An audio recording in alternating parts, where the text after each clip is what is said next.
ചർച്ചകളിലൂടെ പ്രശ്നപരിഹാരം കാണണമെന്നുള്ള നിലപാട് ആവർത്തിച്ച് കേന്ദ്ര വിദേശകാര്യമന്ത്രി എസ് ജയശങ്കർ. യുദ്ധത്തിൽ വലിയ നാശനഷ്ടങ്ങൾ സംഭവിച്ച ഗാസയിൽ ഏർപ്പെടുത്തിയിരിക്കുന്ന നിയന്ത്രണങ്ങൾ പിൻവലിക്കണമെന്നും അദ്ദേഹം ആവശ്യപ്പെട്ടു. ആസിയാൻ യോഗത്തിന്റെ ഭാഗമായി നടന്ന 14ാമത് ഈസ്റ്റ് ഏഷ്യ ഉച്ചകോടിയിൽ വിദേശകാര്യമന്ത്രിമാരുടെ യോഗത്തിൽ സംസാരിക്കുകയായിരുന്നു ഇദ്ദേഹം. ഇസ്രായേൽ പലസ്തീൻ വിഷയത്തിലും യുക്രൈൻ റഷ്യ വിഷയത്തിലും ഇന്ത്യയുടെ നിലപാടുകളാണ് അദ്ദേഹം ആവർത്തിച്ചത്. ഗാസയിലെ മാനുഷിക പ്രതിസന്ധി ആശങ്കയുണ്ടാക്കുന്ന വിഷയം തന്നെയാണ്. സംഘർഷം ഒഴിവാക്കി സമാധാനം പുനഃസ്ഥാപിക്കപ്പെടണമെന്നാണ് ഇന്ത്യ ആവശ്യപ്പെടുന്നത്. പ്രദേശത്തെ ജനങ്ങൾക്ക് ഇന്ത്യ സഹായങ്ങൾ കൈമാറുന്നത് ഇപ്പോഴും തുടരുന്നുണ്ട്. ഈ പ്രശ്നത്തിന്റെ പേരിൽ ചെങ്കടലിൽ കപ്പലുകൾക്ക് നേരെ ഹൂതി വിമതർ നടത്തുന്ന ആക്രമണങ്ങൾ അംഗീകരിക്കാനാകില്ല. ഇത് വളരെയധികം ആശങ്കയുണ്ടാക്കുന്നുണ്ട്.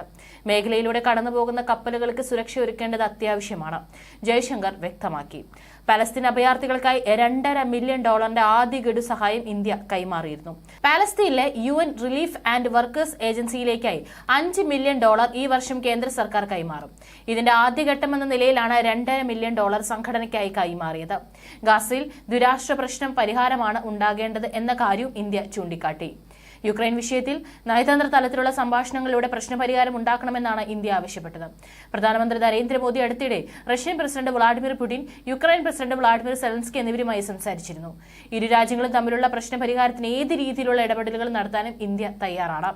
ചർച്ചകളിലൂടെ ഈ വിഷയത്തിന് പരിഹാരം ഉണ്ടാകുമെന്ന നിലപാടിൽ ഉറച്ചു നിൽക്കുകയാണെന്നും ജയശങ്കർ സമൂഹമാധ്യമത്തിൽ കുറിച്ചു.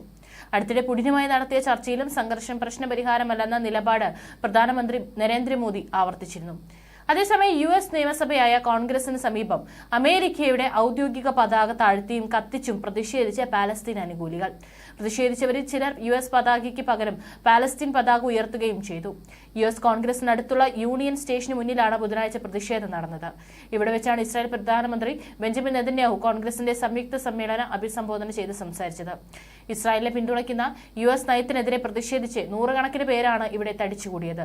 സംഭവത്തിൽ 6 പേരെ പോലീസ് അറസ്റ്റ് ചെയ്തതായാണ് റിപ്പോർട്ട്. ഹമാസ് അനുകൂല മുദ്രാവാക്യം വിളിച്ചെത്തിയ പ്രതിഷേധക്കാരുടെ വീഡിയോ സോഷ്യൽ മീഡിയയിലും വൈറലായിരുന്നു. ഇസ്രായേൽ വിരുദ്ധ മുദ്രാവാക്യങ്ങളും പ്രതിഷേധക്കാർ മുഴക്കിയിരുന്നു. യൂണിയൻ സ്റ്റേഷന് മുന്നിലുള്ള അമേരിക്കൻ പതാക താഴ്ത്തിയാണ് ഇവർ പതാക കത്തിക്കുകയും തലസ്ഥാനത്ത് പലസ്തീന്റെ പതാക ഉയർത്തുകയും ചെയ്തു. നെതന്യാഹു കോൺഗ്രസിനെ അഭിസംബോധന ചെയ്ത് സംസാരിക്കുന്ന സമയത്ത് നഗരത്തിന്റെ വിവിധ ഭാഗങ്ങളിൽ പ്രതിഷേധവുമായി ആളുകൾ തെരുവിലിറങ്ങിയിരുന്നു. മലയാളി വാർത്ത plus, like, share and subscribe.